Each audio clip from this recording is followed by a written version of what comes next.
آی انسان که در سر مرز زندگی قرار گرفتی، یک لحظه توقف کن و بر سرنوشت زندگی خود بیندیش و واقعا سر از گریبان انصاف بیرون کن.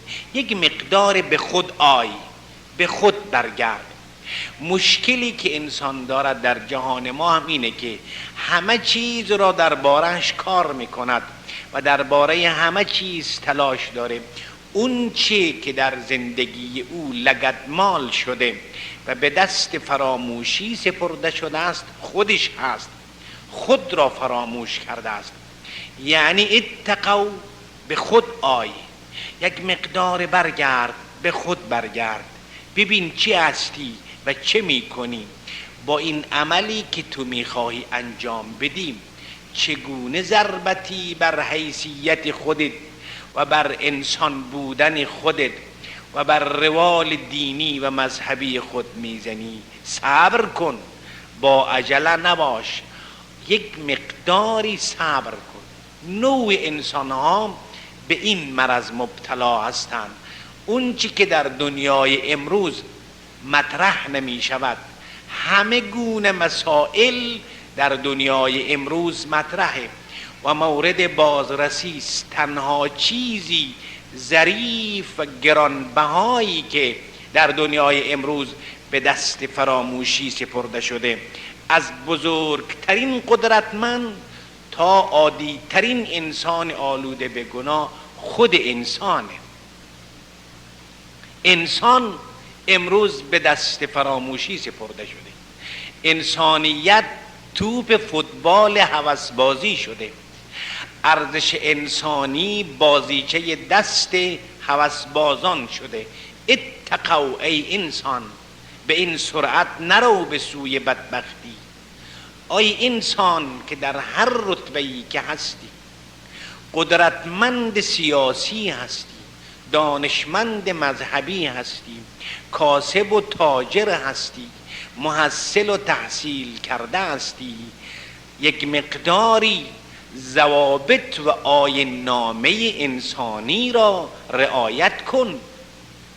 چطوری یک موتروان و یک راننده دفترچه اصول رانندگی را باید بخواند و باید رعایت کند که اگر این موتروان و این راننده قانون رانندگی را رعایت نکند، از نظر قانون ترافیکی محکوم به کیفر است و چه بسا که خطرات گوناگون را او هم برای خودش و هم برای دیگران زمینه را مساعد می کند.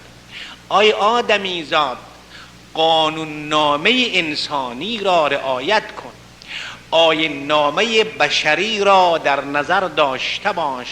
یک لحظه صبر کن و با دقت این اعمالی که انجام میدی کار کن درباره او، که اگر انسانها و آدمیزاد، بگذریم از انسانهای دیگه، اگر مسلمانها اینطور گام برمی داشتن که آیین نامه خط سیر انسانی را در قالب برنامه‌های دینی رعایت می‌کردند، روزگار اسلام و مسلمین به این گونه روزگار ذلتبار و ننگین که الان مسلمان ها در گوشه و کنار این دنیا مبتلا هستند گرفتار نمی‌شد. علتش این که مسلمان ها ذلیلند، علت این که مسلمان ها مظلوم و محروم واقع شده، علت این که مسلمان ها از حق مسلم خود نمیتوانند دفاع کنند همین است که اکثر مسلمان ها به این آیین نامه دینی توجه نمی کنند. نه اون قدرتمند سیاسیش و نه اون انسان معمولیش، اکثر مردم مسلمان این آیین نامه را به دست فراموشی سپرده. نه به دست فراموشی، گاهی هم میدانن ولی اسیرن. اسیر بنده بودن و برده بودن. شما خیال میکنید دوره تاریخ بردگی تمام شد؟ شما اینطور خیال کنیم که زمان برده بودن و بازار برده فروشی و غلام فروشی و کنیز فروشی تمام شد. امروز مردم آزادند. دنیا دنیای آزادیه، به خصوص در آمریکا آزادیه. کار آزادی به جای رسید که مجسمه آزادی رو نصب کردن. البته خود آزادی رو کشتن و از بین بردن، اما مجسمه اش را در دنیا نصب کردن. اینطور تصور میکنیم ما، اما در واقع گاهی که انسانها منحرف میشوند و مسیر الهی رو ترک میکنن، بنده بندگان نیستن.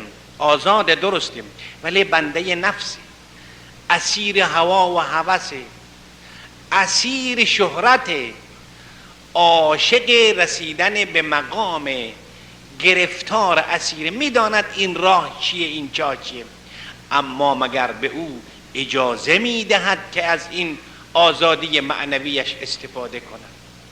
شهوت مگر به او اجازه میدهد که دامن خودش رو پاک نگه بدارد؟ آنچنان او را اسیر کرده است آتش مشتعل شده شهوت که اکثر از استدلالات منطق رو از دست داده است. نیروی ایمان و ارزش‌های انسانی چون پنبه است که در برابر آتش قرار گرفته میسوزد و جان نداره. مگر اقیانوس مواج ریاست طلبی، کینه ها، عداوت ها به او اجازه میدهد این دیوار را بشکناند و در مسیر حق گام برداره؟ خیلی از مسائل رو میدانند، اما این که عمل نمی کنن چون اسیرن. ارأیت من اتخذ الهه هوا، آیا نمیدانید کسانی که خدا را برداشتند و بر کرسی خدا هوا و هوس را نشانده‌اند و در برابر او کرنش میکنند؟ این آیه اینطوره: و اذا قیل لهم اتقوا ما بین ایدیکم، با عجله نرید، یک مقداری به برنامه‌های زندگیتون دقت کنید، از دریچه انسان بودن و مسلمان بودن ببینید.